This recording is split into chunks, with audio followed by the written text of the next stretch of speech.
Hi there. Today we're going to be talking about Workamajig and the role of a salesperson. Now, Workamajig being an end-to-end system, we do start all the way down at the very beginning. That might be what we would consider a salesperson's role or an account executive's role, or just whoever is the one there at your firm who is the first person that's going to speak to someone who rings you up on the phone and is inquiring about your services, or even one who might be filling out a contact you form on your marketing website. That is where we would begin that process of finding out if we would be a good fit and certainly trying to gain that new opportunity. So again, we can start all the way down at the leads portion, and leads in Workamajig are considered to be an unqualified person or company. We certainly don't want to corrupt our data in our contact and company records with maybe some information that might have come in from a contact us form where people are just putting in silly information.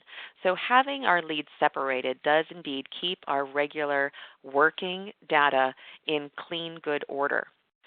Entering in a lead is very simple. It can come in from a contact form on your website with what we have a web to leads function. You can also always enter leads in manually. A lead can be very, very little information, or as you can see, I can put quite a bit of information in here. And we're just going to go ahead and put in a little bit of information about this potential new client.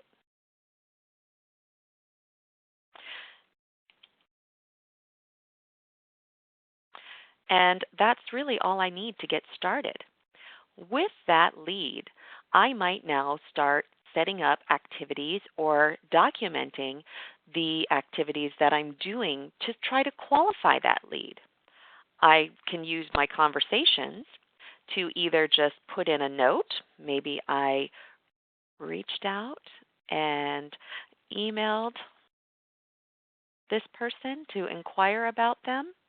Maybe I also then, after I did that, want to set up a further activity to remind me to check in with them or call back.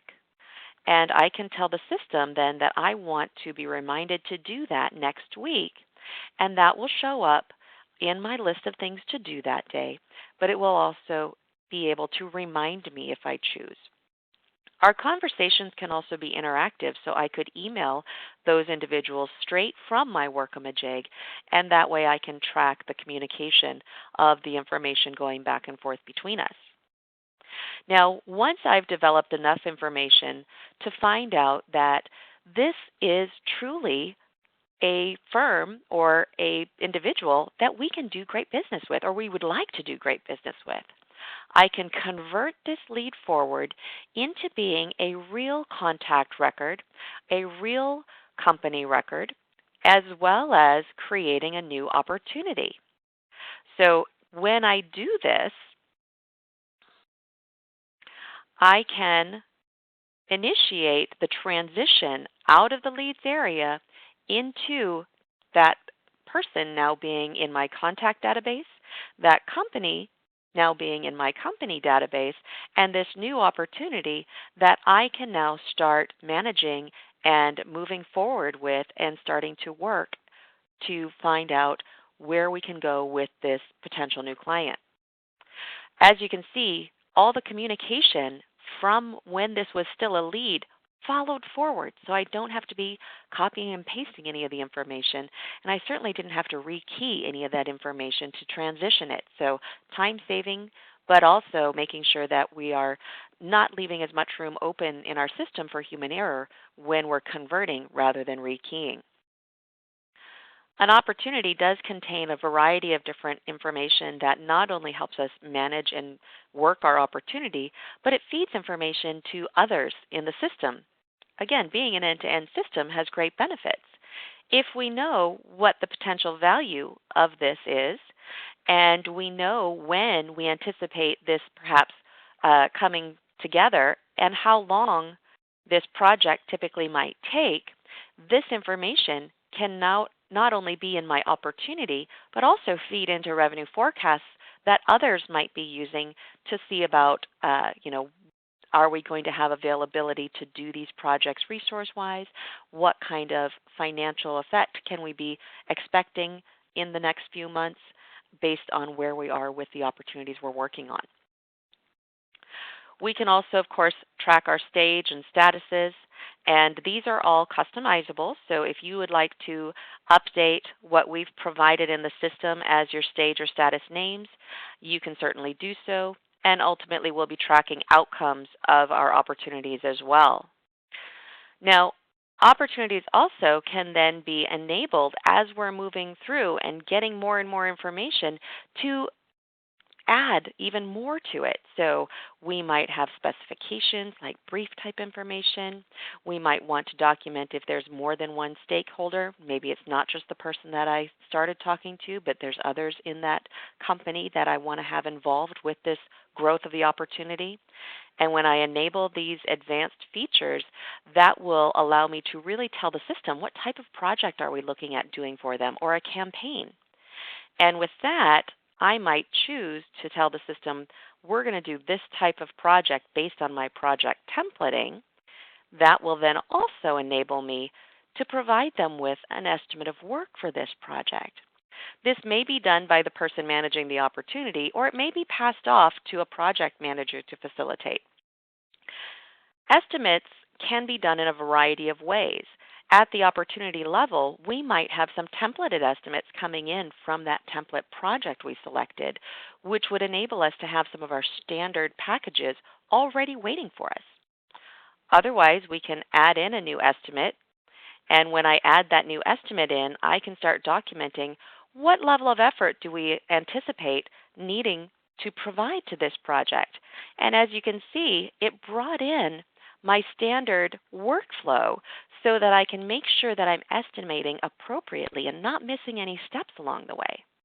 And if I do choose to do this manually, I can just choose a task and which services do I think I would require for those tasks. Another benefit of having templates is you could have the standard level of effort already on the template and pull that in right to my estimating, so I also can anticipate what our typical process would be and what our typical level of effort task by task would be. This way I might make just a few slight changes before this is solidified to send over to the potential new client. I could also add expenses in. So if we do anticipate with this type of project going out of house for any services or expenses, I could indeed include that so that they would be aware of what we estimate as the out costs for this potential project. When we send this over, which it can certainly come out of the system, and we do have a full design tool, so you can decide how this information would appear, logos, fonts, what fields, where they'd like to live. You can also decide if you'd like to have more or less transparency in what you share on your estimates. So there's different variables that you can apply to these estimates when it's time for it to go facing to the opportunity owner, or in a regular project, it might be going directly to the current client. Once that approval comes in and they said, yeah, this is great, we really want to do business with you and this sounds like a good plan. Not only is all that information here for us, it's also now available for us to simply be able to convert this project live. So the opportunity, as we move through it, we're going to be adding information and adding conversations and documenting our communication back and forth. We'll ultimately then be providing them an estimate of what the potential costs would be for us to do this project for them.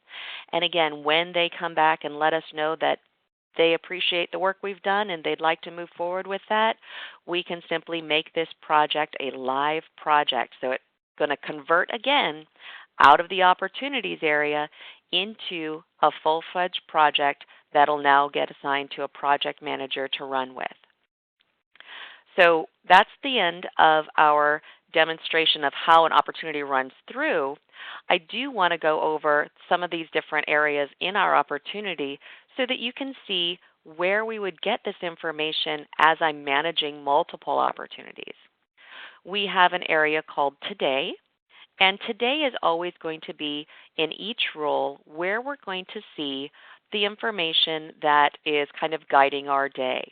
If I've put things on my calendar to reach out to people in the future, those will show up in here as my different opportunities. I have activities to then confirm their interest in this case. When I reach out to them, I'm going to follow up the next one. As my days come through, I'm going to see more and more of these appearing, so it's just guiding me and reminding me of the things that I've scheduled for myself to do. I have a nice dashboard, and the dashboard can give me all of those things that I need to be aware of. So where are all my opportunities by stage?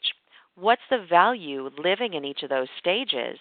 And drill into any of those stages to see which opportunities have been developing in that stage that I could also then go right into any of those opportunities to review the communication, update anything about the opportunity itself, and again, be able to add and access the different components that are linked to that opportunity as it's moving through our process.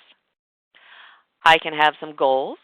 So if we want to establish some goals for our sales team or just for the firm as a whole of monthly, quarterly, or even annual goals, those can then be registering to us to keep us up to speed. And I have a selection of different views. Views in Workamajig are the different places that someone of this role typically likes to pull reports about.